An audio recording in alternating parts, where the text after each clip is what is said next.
He was offered $3 million to destroy American democracy. He took the meeting, he took the notes, then he walked into Congress and named every single one of them. Nothing happened. The men he named are still on buildings, still in history books, still celebrated. The testimony he gave is sitting in the National Archives right now, has been since 1934. Most people have never heard of it, and the ones who have usually don't know the part that comes after. His name was Smedley Butler, 2 Medals of Honor, 33 years in the Marine Corps.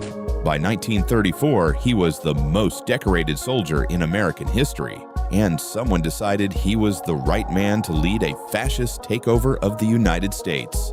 They were wrong. The approach was careful. It started small. A bond salesman named Gerald McGuire showed up with a favor to ask. Just a speech, just a position on currency policy.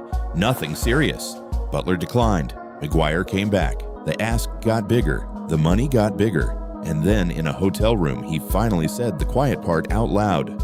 500,000 veterans marching on Washington. Roosevelt stays as a figurehead, or he's gone. Either way, a new man holds the real power. They had the model ready.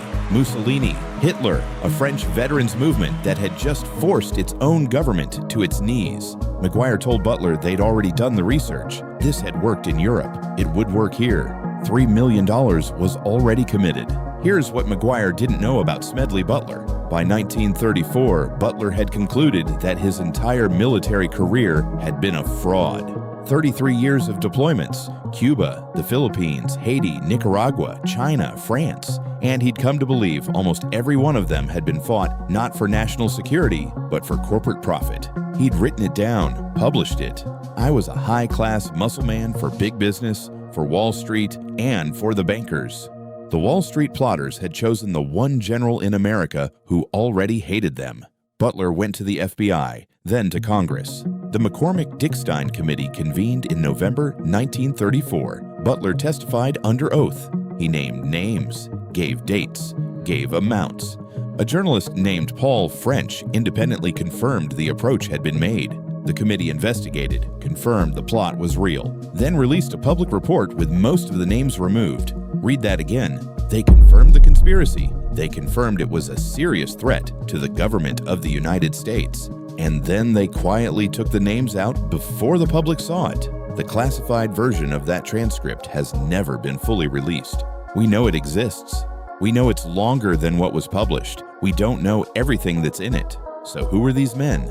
Irénée Dupont, chairman of DuPont, one of the largest industrial corporations in the world, already funding pro-fascist organizations inside America, on record believing democracy had failed. Grayson Murphy, director of Guarantee Trust, connected to the House of Morgan, the same banking network later identified as having financed early Nazi operations in Germany. Robert Sterling Clark, Singer sewing machine Air, told Butler directly, $3 million ready to move. These weren't outsiders. These were the American establishment, and they'd decided Roosevelt had to go. Why Roosevelt specifically? Because he was winning.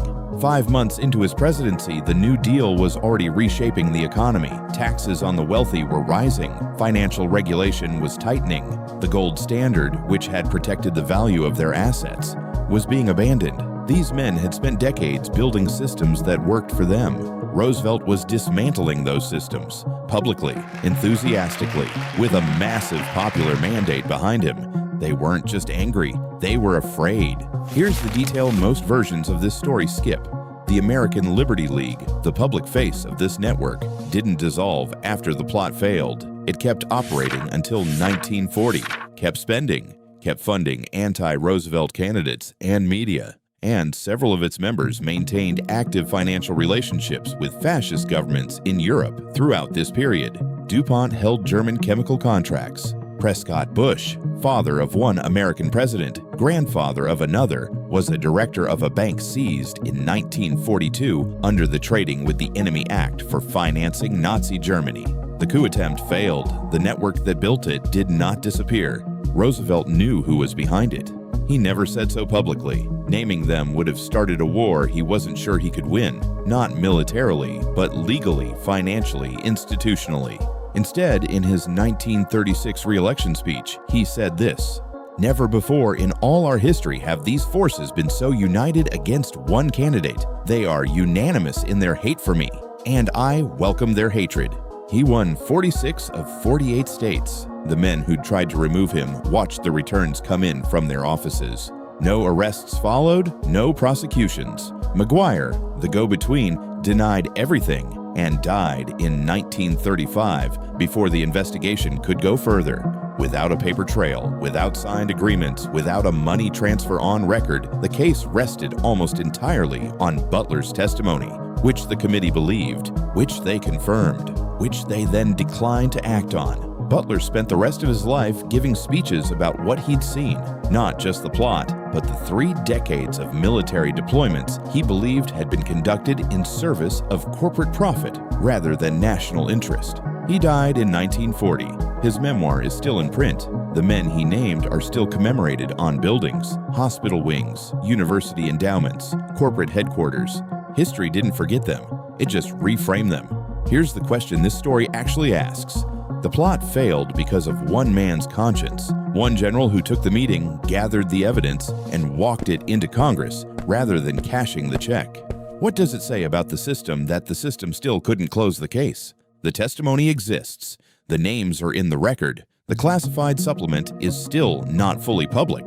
The consequences were effectively zero. This is what separates the business plot from a standard conspiracy theory.